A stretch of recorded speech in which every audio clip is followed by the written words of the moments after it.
Hi, everybody. It's Nick Soper with Creative College Prep, and I am here with Chuck Liddiard, the West Coast Regional Admissions Counselor for the University of Delaware. Chuck, how are you doing today? Great. How are you doing? Great. We're going to dive right into another segment of Spotlight on Admissions. We've had a little connection static here, so hang with us. The audio is great, and Chuck has a lot of wisdom to share with you. First question we're going to start off with is, Chuck, tell us a little bit about UDel and what you find most exciting about what's going on there these days. Well, Nick, I would say the first time I tell people where I work out here in California, a lot of times they say, Delaware, where are you from? Where's the university at? And I really feel that a lot of times the students that are looking for the Mid-Atlantic experience, maybe those East Coast classics, they are looking in Philadelphia, DC, New York City, or the Baltimore area, and I just pull out my map. I say, look, we're right there in between. We're actually 75 minutes away from the Atlantic Ocean. So when I say we have marine biology, oceanography, for those students looking maybe to go for another experience, their eyes light up.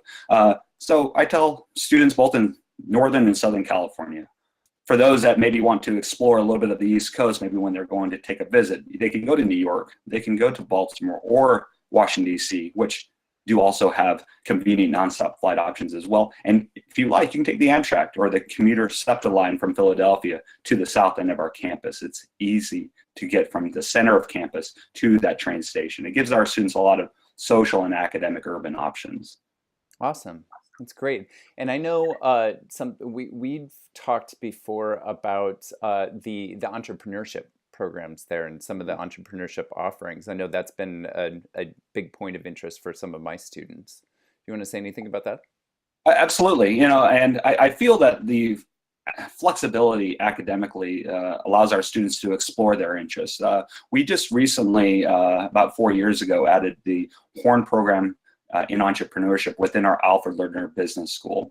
So we practice evidence-based entrepreneurial thinking within the Horn program. We offer a minor, a major, and postgrad work in it as well. Students can get a glimpse of kind of the way we practice our academic approach to entrepreneurship by the Diamond Challenge. Mm-hmm.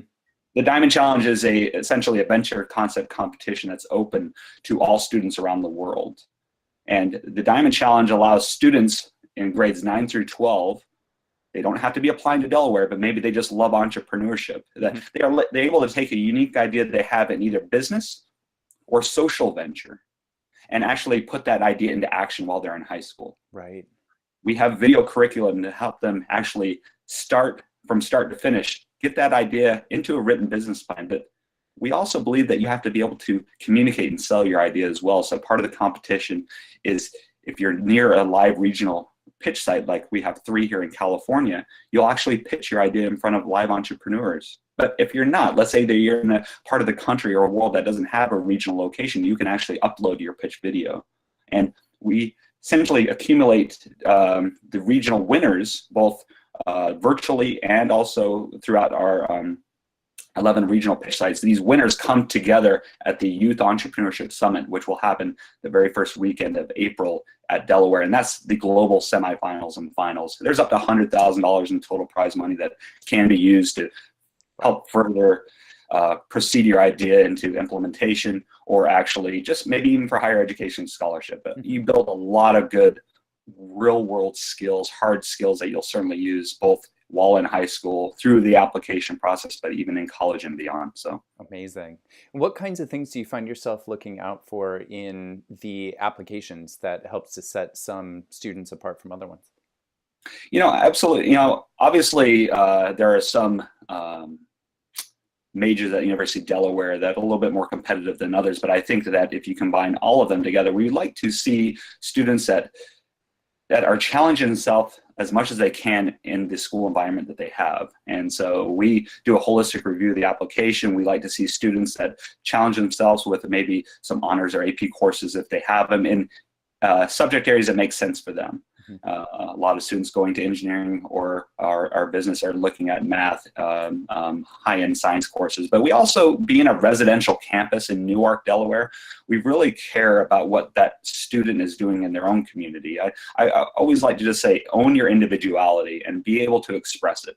And what I mean by that is, we don't expect every applicant to be the president of 4 or 5 clubs. We like to, I think that you could take an applicant and they are 2 applicants and they could be in the same club. And I think those 2 applicants could have got a different experience out of that same club. So I really like to see applicants when they talk about their activities, whether it's through a resume they attach or through a couple of the supplementary essays or the additional information, talk not about what clubs and organizations you did, but focus on what you got out of them, because I feel that experience is different for everyone. And being that our community in Newark, Delaware, it's just 30,000 residents in addition to our 17,000 undergraduates, it really has a vested interest in what's going on in the community. They're heavily involved. They're hiring our students on Main Street. They're coming to our plays, ensembles, and our athletic events. We're also, going into their schools, mentoring their young elementary and secondary education students. We're actually shadowing teachers. We're involved in community projects put on by the university to help benefit our community. So we like to see how the students are involved in their own communities and to see how that transition might, how they would do in ours. Absolutely. Yeah, that makes a lot of sense, how they would integrate into that community. So from your time working in admissions, what story do you like to share with families? There's a lot of stories I can share, and being that I live full-time in California and I only go out to Delaware twice a year, I'm just amazed on just the opportunities that students have throughout the U.S., but particularly when they come on our campus. There's an alumna up in Northern California. She met her husband. Her husband now is studying to be a doctor at Stanford. They both went to the University of Delaware.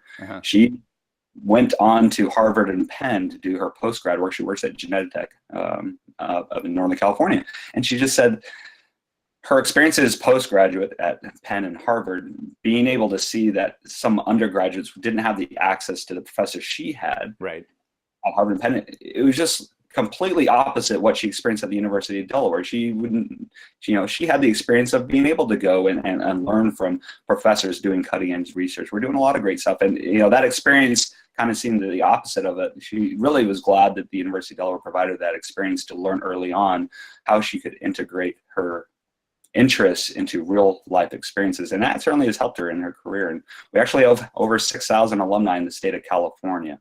So, people are maybe considering, maybe I don't want to go out to Delaware. I wouldn't have a network to come back to. I go, well, I don't think that's the case. Right. There's a lot of blue hens out here. Yeah. Last question for the day. What advice, encouragement, or words of caution do you have for families as they are getting into the application process? Yeah, there's a lot of things that I think students, even your junior year, you can do to kind of alleviate some of the stress. The stress probably has never been higher than ever. And Nick, I know you do a great job trying to alleviate that, but sometimes just little small things, like for juniors, you want to really have a teacher or a counselor that's going to be a good advocate for you on that letter of recommendation. So I always advise juniors, ask before the end of school for that letter of recommendation. I know that it takes a lot of work to write a good letter of recommendation, and it means a lot to us at the University of Delaware. And I would always say, this is around the time, whereas we're right here at the start of the second week of October almost, that teachers are going to be bombarded with requests for letters of recommendation.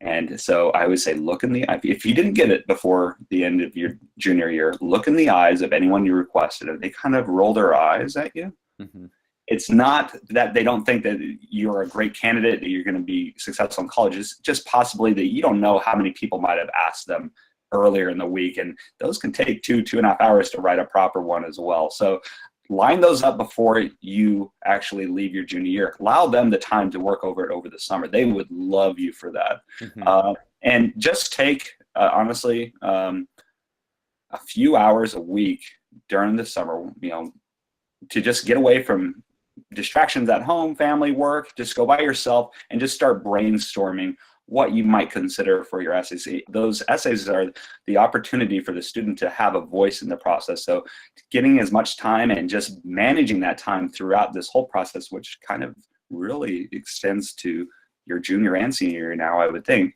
certainly would alleviate some of the stress wherever you're applying. So. Gosh, that's great advice. I love the insights on the letters of recommendation.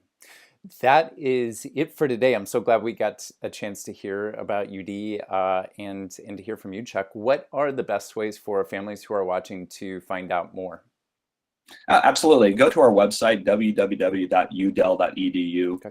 You can certainly explore our academic offerings, but prospective students, there should be a link to learn more about the admissions process. And of course, you can always reach out to me. My email address is liddIard@udel.edu. Great. And I'm more than happy to help accommodate if you're going cross country to go visit at any time. Just let me know a few weeks ahead of time. I'll be more than happy to try to give you suggestions on where you should possibly go and maybe kind of personalize that visit for you. Amazing. With that, we're going to wrap it up. Please be sure to like, share, subscribe, leave some comments, and come back soon for more on how to get creative on your path to college. Thanks so much again, Chuck, for your time.